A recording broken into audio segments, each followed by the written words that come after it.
حضرت ابراہیم علیہ السلام سے جو امتحانات ہوئے ان میں سے پہلا درجہ یہ تھا کہ وہ عبداللہ بنے. ٹھیک ہے جی، امتحانات ہوئے ان میں کامیاب جب ہوا تو عبداللہ بنے. پھر اس کے بعد جو امتحانات ہوئے اس میں نبی اللہ بنے. یعنی امتحانات میں کامیابی کے بعد ہی کوئی درجہ دیا جاتا ہے. پھر اس کے بعد امتحانات ہوئے رسول اللہ بنے. پھر اس کے بعد امتحانات ہوئے خلیل اللہ بنے. پھر اس کے بعد امتحانات ہوئے امام بنے. ٹھیک ہے، تو امتحان سے ہی کوئی انسان یعنی اس کی شخصیت میں وزن پیدا ہوتا ہے. یعنی اگر امتحان سخت دے کے کامیاب ہوا ہو تو اس کی حیثیت کچھ اور ہے. اگر امتحان نہ دیا ہو یا امتحان میں کامیاب نہ ہو تو پھر اس کی کوئی عزت نہیں ہے.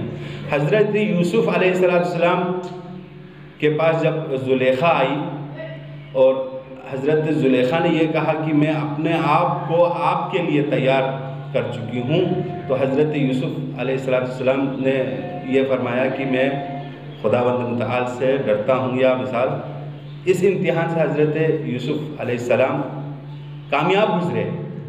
کامیاب گزرنے کے بعد حضرت یوسف علیہ السلام کی باقی کی زندگی آپ دیکھیں، یعنی کس طریقے سے خداوند متعال نے انہیں نوازا، مصر کی حکومت عطا کی، اور اسی طریقے سے مثال تعبیر خواب جیسا یعنی علم حضرت یوسف کو عطا کی، اپنا نبی بنایا. سب کچھ اس لیے امتحانات لیے جاتے ہیں انسان سے. رسول خدا صلی اللہ علیہ وسلم سے ایک روایت، بس آخری روایت آپ کی زحمت تمام، ایک مرتبہ متعال سے محبت کرے یعنی اس کے امتحانات کچھ اور ہیں. جو رسول خدا سے محبت کرے اس کے امتحانات کچھ اور ہیں.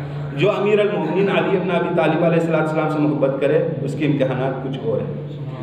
اور ابھی ہم ان تینوں یعنی شخصیات، ان تینوں ذات سے ہم محبت کرتے ہیں تو ہمارے لیے کیا ہیں؟ بلائیں بھی ہیں. خدا سے محبت کرتے ہیں، رسول اکرم سے بھی محبت کرتے ہیں، فقر و فاقہ بھی آ سکتا ہے. امیر المومنین علیہ السلام سے بھی محبت کرتے ہیں تو کیا بھی ہو سکتا ہے؟ دشمن بھی بہت زیادہ ہو سکتے ہیں. تو ان تمام چیزوں سے کیا ہے؟ مومن تیار رہے، آمادہ رہے. اور ہر جو ناگزیر چیز انسان پہ اگر گزرے یا کوئی مشکل بھی آئے تو انسان یہ فوراً جان لے کہ یہ میرے اوپر کیا ہے جی؟ امتحان ہے. ایک دفعہ اسی آیت کی تلاوت پھر آپ لوگ خدمت میں، وَلَنَبْلُوَنَّكُمْ بِشَيْءٍ، تم لوگوں سے ضرور بضرور میں امتحان لوں گا، مِنَ الْخَوْفِ، تم لوگوں کو ڈراؤں گا، یعنی ڈرایا جائے گا. تم لوگوں کو خوف ہوگا، اس خوف کے ذریعے سے امتحان لیا جائے گا. وَالْجُوعِ، بھوک سے، فقر و فاقہ کے ذریعے سے کیا کیا جائے گا؟ امتحان لیا جائے گا. وَنَقْصٍ مِّنَ الْأَمْوَالِ، اور نقصانات سے کیا کیا جائے گا؟ امتحانات دیے جائیں گے. وَالْأَنفُسِ وَالثَّمَرَاتِ، نفوس ضائع ہوں گے. مثال کوئی عزیز اقربا اس دنیا سے چلا جائے گا. وَالثَّمَرَاتِ، اور ثمرات سے، پھل سے، وہ بھی کیا ہو جائیں گے؟ ضائع ہو جائیں گے. اور اس کے ذریعے سے انسان کے اوپر امتحان لیا جائے گا، آزمایا جائے گا. وَبَشِّرِ الصَّابِرِينَ، اور جو ان آزمائے چیزوں سے مثال کے طور پر صبر کرے، ان پر خدا کے رضا پہ راضی رہے تو کیا ہے جی؟ وہ اس کے لیے بشارت ہے. اے نفس مطمئنہ، پلٹ آ اپنے رب کی طرف جس سے تو راضی ہے اور تجھ سے رب راضی ہے. ٹھیک ہے جی. اس کے مصداق عدم کون ہے؟ امام حسین علیہ السلام کی ذات مقدس ہے. امام حسین علیہ السلام جب آخری وقت میں جب تمام اصحاب یاران سب کو خدا کی راہ میں قربان کیا، یعنی تمام امتحانات امام حسین علیہ السلام نے روئے زمین پر کربلا معلی میں دے دیا.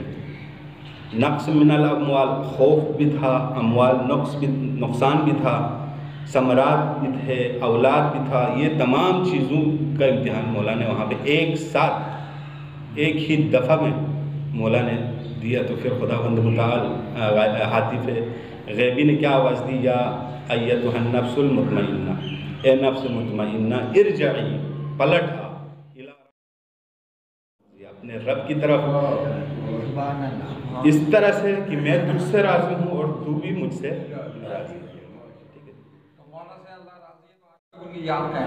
بے شک. تو دعا کرتے ہیں پاک پروردگارہ بحق محمد و آل محمد جتنے بھی ابتلا اور امتحانات ہم پر ہوں، پاک پروردگارہ ان کو سہنے اور ان امتحانات سے کامیاب گزرنے کی ہم سب کو توفیق عطا فرمایا۔